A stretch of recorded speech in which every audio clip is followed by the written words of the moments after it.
రాష్ట్ర రాజధాని అని చెప్పుకునేటువంటి పరిస్థితి లేకుండా ఈరోజు అక్కడ ఉన్నటువంటి పరిస్థితి రావడము, ఆంధ్రప్రదేశ్ ప్రజలు మా రాష్ట్రం ఆంధ్రప్రదేశ్ మాకు స్టేట్ క్యాపిటల్ లేదు అని చెప్పుకునేటువంటి పరిస్థితి రావడము చాలా దురదృష్టకరం అని చెప్పి ఈ సందర్భంగా మనయేస్తున్నాను.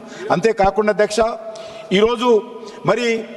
ఈరోజు బిల్లు మాట్లాడుతూ కొంతమంది కాంగ్రెస్ పార్టీ సంబంధించినటువంటి సభ్యులు మాకు ఎయిర్పోర్ట్ లేదని చెప్తా ఉన్నారు. ఎవరి పాపం అని అడుగుతా ఉన్నాను. ఆంధ్రప్రదేశ్లో 8 ఎయిర్పోర్ట్లు ఉన్నాయంటే ఆ రోజు కాంగ్రెస్ పార్టీ ఏర్పాటు చేసింది. మరి ఈరోజు తెలంగాణలో ఒకే ఒక ఎయిర్పోర్ట్ ఉన్నదంటే మరి ఎవరు పొరపాటు అడుగుతా ఉన్నాను. భోగాపురంలో ఇటీవల మోడీ గారు వచ్చిన తర్వాత మరి అద్భుతమైనటువంటి ఎయిర్పోర్ట్ వచ్చింది. విశాఖపట్నంలో ఎయిర్పోర్ట్ గతంలో ఉంది, రాజమండ్రిలో ఉండింది, తిరుపతిలో ఉన్నది, అదేవిధంగా మరి పుట్టపర్తిలో ఉంది, కడపలో ఉంది, కర్నూలులో ఉంది. మరి కనీసము మరి తెలంగాణలో కొత్తగూడెంలో, అదేవిధంగా ఆదిలాబాద్లో కావాలి, వరంగల్లో కావాలంటే 10 సంవత్సరాలు బీఆర్ఎస్ పార్టీ అధికారంలో ఉండి ల్యాండ్ ఇవ్వలేదు వరంగల్ ఎయిర్పోర్టుకు. ఈరోజు మళ్ళీ కాంగ్రెస్ పార్టీ గతంలో కూడా వరంగల్ ఎయిర్పోర్టు విషయంలో కానీ, గతంలో ఆదిలాబాద్ విషయంలో కానీ, కొత్తగూడెం విషయంలో కానీ నిర్లక్ష్యం చేసింది. కాంగ్రెస్ పార్టీ అధికారం ఉన్నన్ని రోజులు తెలంగాణలో రైల్వేల అభివృద్ధి జరగలేదు, రైల్వేలు వెనుకబడిపోయినాయి, జాతీయ రహదారులు అభివృద్ధి జరగలేదు, అనేక రకాలుగా తెలంగాణ వెనుకబడింది. కాబట్టే తెలంగాణ ఉద్యమం వచ్చింది.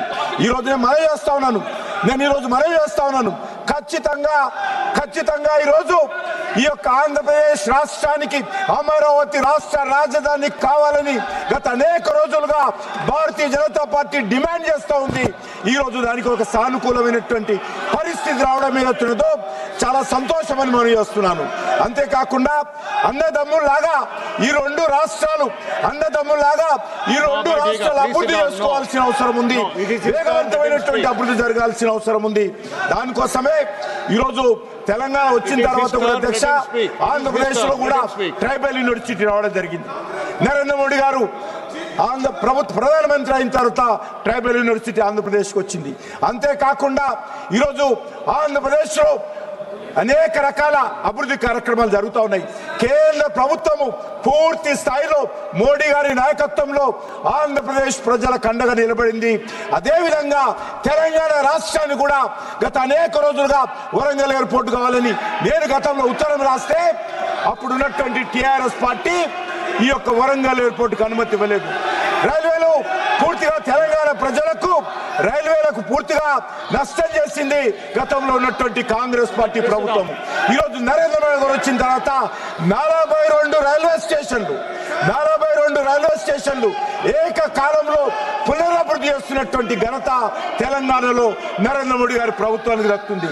గతంలో ఉన్నటువంటి 2500 కిలోమీటర్ల జాతీయ రహదారి ఉంటే ఈ యొక్క నరేంద్ర మోడీ గారి ప్రభుత్వము గత 11 సంవత్సరాలలో అదనంగా 3000 కిలోమీటర్ల జాతీయ రహదారులు సుమారు 1,30,000 కోట్ల రూపాయల ఖర్చు పెట్టి ఈరోజు తెలంగాణలో జాతీయ రహదారుల అభివృద్ధి జరుగుతూ ఉంది. కాబట్టి మనం చేస్తా ఉన్నాను, తెలంగాణలో అటు కాంగ్రెస్ పార్టీ ఇటు ఆంధ్ర రాష్ట్రంలో కాంగ్రెస్ పార్టీ నిర్లక్ష్యం చేసింది. కాబట్టి ఈరోజు ఈ 2 రాష్ట్రాలలో కూడా నరేంద్ర మోడీ గారు వచ్చిన తర్వాత అభివృద్ధి జరుగుతూ ఉంది. నేను తెలంగాణ ప్రజల తరఫున ఆంధ్ర రాష్ట్రానికి సంబంధించినటువంటి అమరావతి ఏర్పాటుకు మనస్ఫూర్తిగా మద్దతు ఇస్తా ఉన్నాము. ఖచ్చితంగా అమరావతి కూడా అభివృద్ధి జరగాలి, క్యాపిటల్ కూడా అభివృద్ధి జరగాలి. తెలంగాణ కూడా ఈరోజు గతంలో 10 సంవత్సరాలు బీఆర్ఎస్ పార్టీ కుటుంబం దోచుకుంటే ఈరోజు ఆర్ఆర్ ట్యాక్స్ పేరుతో కాంగ్రెస్ పార్టీ తెలంగాణను దోచుకుంటుంది. దీని నుంచి ఈరోజు తెలంగాణ ప్రజలు జాగృతం కావాల్సిన అవసరం ఉంది. ఏ లక్ష్యం కోసమైతే తెలంగాణ తెచ్చుకున్నారో 4 కోట్ల మంది ప్రజలు ఆ లక్ష్యం నెరవేరడం లేదు. ఆ రకంగా తెలంగాణలో కూడా కాంగ్రెస్ పార్టీ గతంలో అలవాటులాగా తెలంగాణను దోపిడీ చేస్తూ ఉంది. ఈరోజు తెలంగాణ ఏర్పడిన తర్వాత అప్పుల రాష్ట్రంగా మార్చేశారు. ఎంతో సదుద్దేశంతో తెలంగాణ ప్రజలు పోరాటం చేస్తే ఆ పోరాటం ఈరోజు నవ్వుల పాలు చేసే విధంగా వ్యవహరిస్తా ఉన్నారు.